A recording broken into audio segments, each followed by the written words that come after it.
Have you ever wondered how wine gums became a beloved candy? Let's dive into the science behind these fruity delights.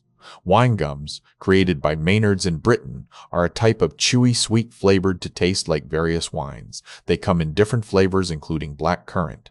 These candies are known for their delicate pleasure when chewed, bursting with flavor due to the high-quality fruit extracts used in their production. Wine gums are characterized by their chewy texture, which is achieved through a careful process of blending sugar, gelatin, and natural flavors to create the perfect consistency. Interestingly, there are also sour versions of wine gums available.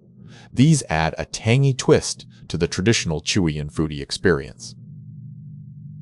Wine. Gums have become a staple in British candy culture, often given as gifts or brought along during visits like this month's guest who shared them with friends. In conclusion, wine gums are a delightful combination of chewy texture and fruity flavors that have stood the test of time as a favorite treat across generations. What's your favorite flavor of wine gum? Let us know in the comments below. Don't forget to subscribe for more fun facts about candy.